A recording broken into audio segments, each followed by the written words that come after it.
বাদ যাব। কোনো কাহিনী চলবে না, কোনো ইতিহাস চলবে না, কোনো ললিপপ চলবে না। বৈধ ভোটারদের নাম বাদ নিয়ে মোথাবাড়ির আন্দোলনরত জনতার উদ্দেশ্যে ভাষণ দেওয়ার ভিডিও বৃহস্পতিবারই প্রকাশ্যে এসেছিল। নাম জড়িয়েছিল মোফাক্কেরুল ইসলাম নামে এক ব্যক্তি। অভিযুক্ত আইনজীবীকে বাগডোগরা বিমানবন্দর থেকে গ্রেফতার করল রাজ্য পুলিশের সিআইডি।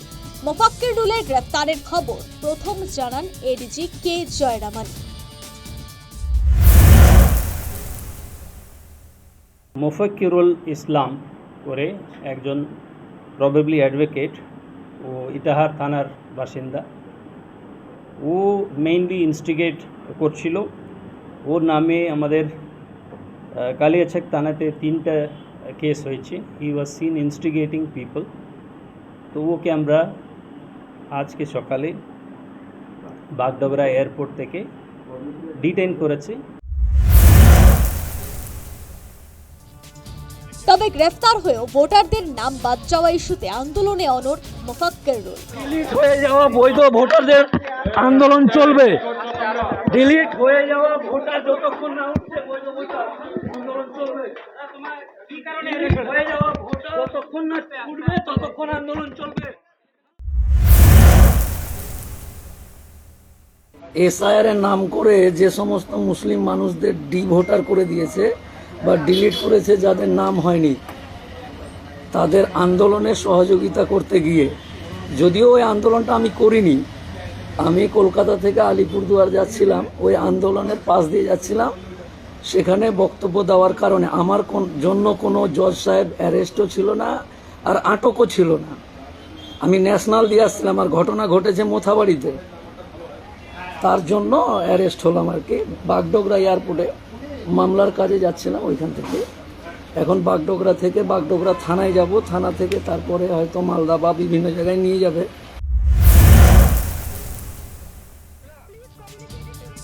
উল্লেখ্য, মোথাবাড়ির নো ভোটার নো ভোট আন্দোলনের জেরে বুধবার রাতে আটকে পড়েছিলেন 7 জন বিচারক।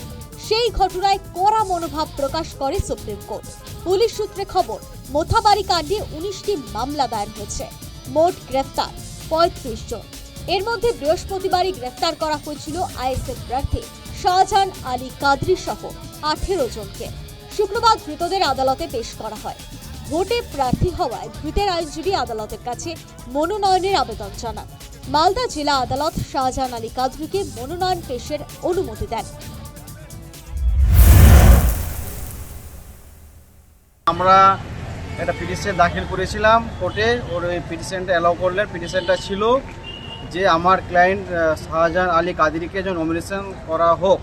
সেই পরিপ্রেক্ষিতে মহামান্য আদালত সিজিএম কোর্ট ওই অর্ডারটা অ্যালাউ করলেন, আমাদের পিটিশনকে অ্যালাউ করলেন, এবং সমস্ত রকমের দায়িত্ব নমিনেশন করার মোথাবাড়ি থানার যে ওসি আছে, তাকে আইও আছে, তাকে নির্দেশ দিয়েছেন তিনি যেন সুস্থভাবে তার নমিনেশনটা করেন।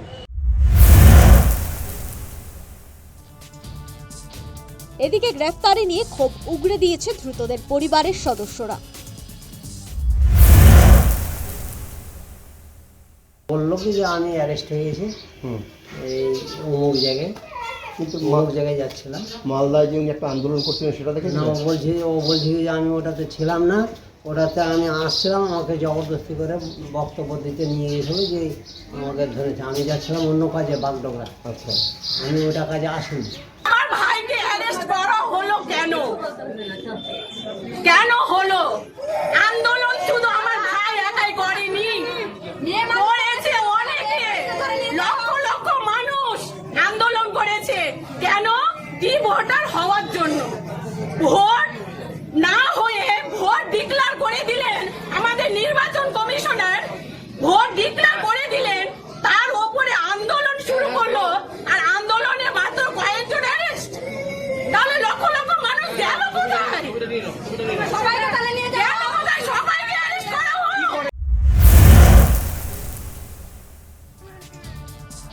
মোফাক্কেরুলের মদতেই কি এত মানুষ জমায়েত করেছিলেন? এত মানুষের জমায়েত কোনো একজনের আহ্বানে হয়ে গেল, নাকি আরো অনেকের মদত রয়েছে বিক্ষোভের পেছনে? তাদের ধরা হবে কবে? উঠছে এই প্রশ্ন। News time.